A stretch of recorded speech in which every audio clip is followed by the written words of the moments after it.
ഇതിൽ ആദ്യത്തെ cinema finger print. ഈ ഒരു സിനിമയ്ക്ക് അന്ന് ഭയങ്കര ഹൈപ്പായിരുന്നു. കാരണം സിദ്ദിഖ് എഴുതുന്ന ഒരു സിനിമ. അന്ന് സംവിധായകൻ സിദ്ദിഖ്, എനിക്ക് തോന്നുന്നു വളരെ അപൂർവം സിനിമകൾ മാത്രമേ അദ്ദേഹം സംവിധായകനായ ശേഷം, അതായത് സിദ്ദിഖും ലാലും സംവിധായകരായ ശേഷം മക്കൾ മഹാത്മ്യം അങ്ങനെ ചില സിനിമകൾക്ക് മാത്രമേ വേറൊരു സംവിധായകന് സ്ക്രിപ്റ്റ് കൊടുത്തിട്ടുള്ളൂ. അപ്പൊ ഇത് സിദ്ദിഖ് ഒരു സ്ക്രിപ്റ്റ് എഴുതുന്നു, ഒരു ഇൻവെസ്റ്റിഗേഷൻ സിനിമ എന്ന രീതിയിൽ ഇതിന് ഭയങ്കര ഹൈപ്പായിരുന്നു. സതീഷ് പോൾ എന്ന ഡയറക്ടറുടെ സിനിമയാണ്. ഇതിൽ ജയറാമും ഇന്ദ്രജിത്തും ഒരു തുല്യ പ്രാധാന്യമായിട്ടുള്ള റോളാണ്. എനിക്ക് തോന്നുന്നു അവരതിലൊരു കസിൻസ് ആയിട്ട് എന്തോ ആണ്. പിന്നെ ഈ ഗോപിക ഉണ്ട്. ഞാൻ ആ സിനിമയുടെ കഥ മറന്നുപോയി. ഒരു ഇൻവെസ്റ്റിഗേഷൻ സസ്പെൻസ് സിനിമ തന്നെയായിരുന്നു. ഞാനത് കോഴിക്കോട് കൈരളിയോ ശ്രീ തിയേറ്ററിലോ ആണ് ഞാൻ ആ സിനിമ കാണാൻ പോണത്. പക്ഷെ അത് എന്തോ അന്നങ്ങോട്ട് തൃപ്തി വന്നില്ല. ഓക്കെ പടം എന്ന രീതി തോന്നി. പക്ഷെ അവിടെ നമ്മൾ സിദ്ദിഖിന്റെ ഒരു സ്ക്രിപ്റ്റ് ആയതുകൊണ്ട് ഭയങ്കര മാർക്കറ്റിംഗും ആയിരുന്നു അന്ന്.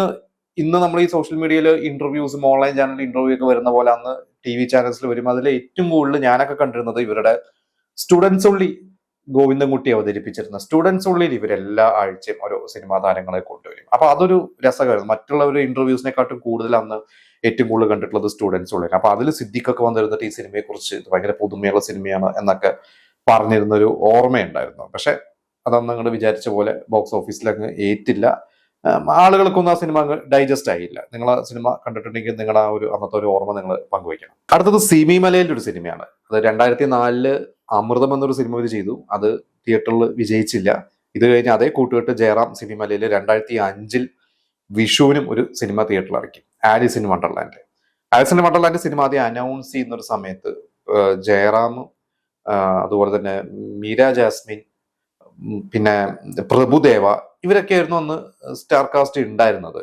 അതിലേക്ക് തോന്നുന്നു പിന്നീട് മീര ജാസ്മിന്റെ വേഷത്തിലോട്ട് സന്ധ്യ വന്നു, പ്രഭുദേവയ്ക്ക് പകരം വിനീത് വന്നു, അതുപോലെ തന്നെ ലയയാണ് അതിൽ നായികയായിട്ട്. പക്ഷെ ലയയ്ക്ക് പകരം എനിക്ക് തോന്നുന്നു വേറെ ഏതോ ഒരു നായികയായിരുന്നു. അത് നയൻതാരയായിരുന്നു, സ്നേഹയായിരുന്നു. അമൃതം സിനിമയിലായിരുന്നു നയൻതാരയെ പ്ലാൻ ചെയ്തത്. പിന്നെ ആ വേഷത്തിലേക്ക് പത്മപ്രിയ വന്നു.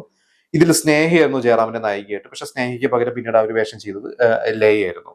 എന്തായാലും സിനിമ അന്ന് തിയേറ്ററിൽ ഫ്ലോപ്പ് തന്നെയായിരുന്നു. ആ ഒരു വിഷു സീസണിൽ ചന്ദ്രോത്സവം ഉണ്ട്, കൊച്ചി രാജാവ് ഉണ്ട്, പിന്നെ തൊമ്മനും മക്കളും മാർച്ചിൽ ഇറങ്ങിയിരുന്നു. അതും ഉണ്ടായിരുന്നു ആ വിഷു സീസണിൽ. പക്ഷെ അതിൽ ഏറ്റവും കൂടുതൽ ഓടിയത് തൊമ്മനും മക്കൾ എന്നാണ് ഏറ്റവും കൂടുതൽ ഓടിയത്. പിന്നെ കൊച്ചി രാജാവും. ആസിൽ വണ്ടർലാൻഡ് ഇറങ്ങിയപ്പോഴും ഡൗൺ ആയിരുന്നു. ഞാൻ ആ സിനിമ കോഴിക്കോട് രാധ തിയേറ്ററിലുണ്ട്. രാധയെന്നോ ഡേവിസിനാണോ മറന്നു, രാധയിലാന്ന് തോന്നുന്നു കാണാൻ പോയത്.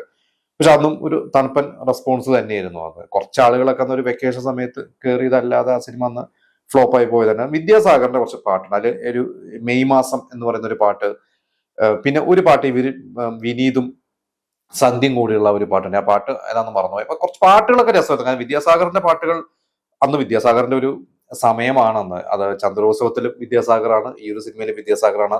അപ്പൊ അന്ന് നമ്മളന്ന് മറ്റേ DVD ഇറങ്ങൂല്ലോ ഓരോ പാട്ടുകളുടെ. അപ്പൊ അതിൽ വിദ്യാസാഗറിന്റെ പാട്ടുകളായതുകൊണ്ട് റിപ്പീറ്റ് ആയിട്ട് കേട്ടിരുന്നതൊക്കെ എനിക്ക് നല്ല ഓർമ്മയുണ്ട്. പക്ഷെ എന്തായാലും സിനിമ അന്ന് ഫ്ലോപ്പ് തന്നെയായിരുന്നു. അടുത്തത് സുന്ദരദാസിന്റെ ഒരു സിനിമയാണ്. അത് വളരെ സീരിയസ് ആയിട്ടുള്ള ഒരു സിനിമ, പൗരൻ.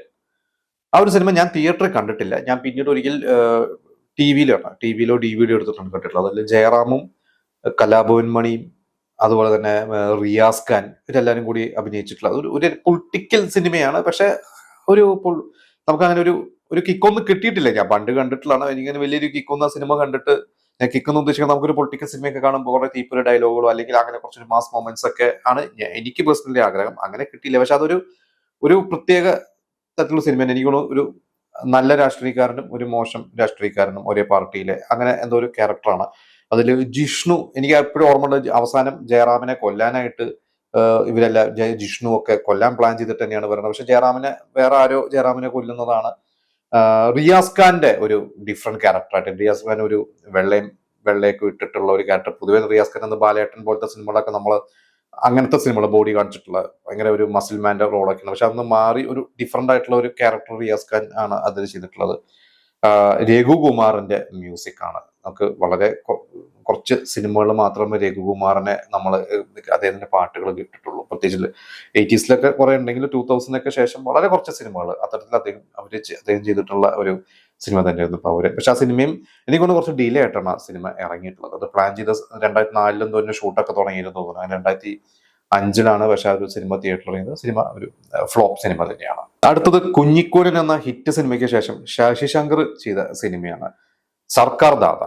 അതില് നവ്യ നായരുണ്ട്, ഹരിശ്രീ അശോകൻ, സലീകുമാർ. പക്ഷെ ആ സിനിമയും ഫ്ലോപ്പ് തന്നെയായിരുന്നു. ഞാൻ ആ സിനിമ അന്ന് തിയേറ്ററൊന്നും കണ്ടിട്ടില്ല, പിന്നീട് TV യിലാണ് കണ്ടിട്ടുള്ളത്. എനിക്കും അങ്ങനെ വലുതായിട്ട് ഇഷ്ടപ്പെട്ട സിനിമയിലെ കുറച്ച് സീൻസ് ഒക്കെ മാത്രമേ അതിൽ ഓർമ്മയുള്ളൂ. പ്രത്യേകിച്ച് ഹരിശ്രീ അശോകൻ, സലീം കുമാറിന്റെ ഒക്കെ കുറച്ച് തമാശകളൊക്കെ ഓർമ്മയുണ്ട്. പക്ഷെ എന്തോ ആ ഒരു ജയറാമിന്റെ ഒരു മോശം സമയമൊക്കെ തന്നെയാണ്. അപ്പോൾ അത് ഈ പറഞ്ഞ പല സിനിമകളും ജയറാമിന്റെ ഒരു 2004 മുതൽ അങ്ങോട്ട് കുറെ ഫ്ലോപ്പുകളൊക്കെ വന്നു തുടങ്ങി. പിന്നീടാണ് നമുക്കറിയാം 2008 വെറുതെ ഒരു ഭാര്യയിലൂടെയാണ് ജയറാം തിരിച്ചു വന്നത്. അതുവരെ ശരിക്കും ജയറാം ഫീൽഡ് ഔട്ടിന്റെ വക്കിൽ തന്നെയായിരുന്നു. ജയറാമിന്റെ കൂടെ അഭിനയിക്കാൻ നായികമാരെ കിട്ടുന്നില്ല, ഡിസ്ട്രിബ്യൂട്ടറെ കിട്ടുന്നില്ല എന്നുള്ളതൊക്കെ അന്ന് കേട്ടിട്ടുണ്ട്. പിന്നെ ജയറാമിന് റെഗുലർലി പടങ്ങൾ ഉണ്ടായിരുന്നു. മലയാളത്തിലല്ലെങ്കിൽ തമിഴിലും ജയറാം ചെയ്തിട്ടുണ്ട്. ജയറാമിന് ഒരിക്കലും സിനിമ ഇല്ലാതെ വന്നിട്ടില്ല. വിജയിക്കാത്ത പ്രശ്നങ്ങൾ മാത്രമേ ഉള്ളൂ എന്നാണ് എനിക്ക് തോന്നുന്നത്. ജയറാമും അതിനെക്കുറിച്ച് ഒരിക്കലും ബോധേഡായിട്ടുണ്ടെന്ന് എനിക്ക് തോന്നുന്നില്ല. അതായത് സിനിമകൾ കിട്ടുന്നു, പേയ്മെന്റ് കിട്ടുന്നു, അദ്ദേഹം അഭിനയിക്കുന്നു. ഒരിക്കലും അദ്ദേഹം അങ്ങനെ കരിയർ ഭയങ്കരമായിട്ട് പ്ലാൻ ചെയ്തു പോയിട്ടുള്ള ഒരു നടനല്ല. ദിലീപിനെ പോലെയൊന്നും അല്ല ജയറാം. ജയറാം തന്നെ പറയാറുണ്ട് ദിലീപൊക്കെ ആ രീതിയിൽ ദിലീപിനെ മാർക്കറ്റ് ചെയ്യാൻ ദിലീപിനെ അറിയാം. എന്തായാലും സർക്കാർ ജാഥയും അന്ന് ഫ്ലോപ്പ് ആയിരുന്നു. അപ്പൊ എന്തായാലും ഈ 2005 എന്നൊരു വർഷം എടുത്തു കഴിഞ്ഞാൽ ഈ ഒരു 4 സിനിമയും ജയറാമിന് ഒരു ഹിറ്റ് പോലും ഇല്ല എന്നാണ് പറയാം. ഞാൻ തിയേറ്ററിൽ പോയി കണ്ടത്, ഞാൻ പറഞ്ഞതിൽ ഫിംഗർ പ്രിന്റ് തിയേറ്റർ കണ്ടിട്ടുണ്ട്, ആലിസ് ഇൻ വണ്ടർലാൻഡും തിയേറ്റർ കണ്ടിട്ടുണ്ട്. മറ്റു 2 സിനിമകളും ഞാൻ തിയേറ്റർ കണ്ടിട്ടില്ല. നിങ്ങൾ ഏതെങ്കിലും സിനിമകൾ അന്ന് തിയേറ്റർ കണ്ടിട്ടുണ്ടെങ്കിൽ അന്നത്തെ ഓർമ്മകൾ നിങ്ങൾ, അല്ലാതെ നിങ്ങൾക്ക് ഈ സിനിമയെ കുറിച്ചുള്ള നിങ്ങളുടെ അഭിപ്രായങ്ങൾ നിങ്ങൾ നമുക്ക് കമന്റ് ചെയ്യുക.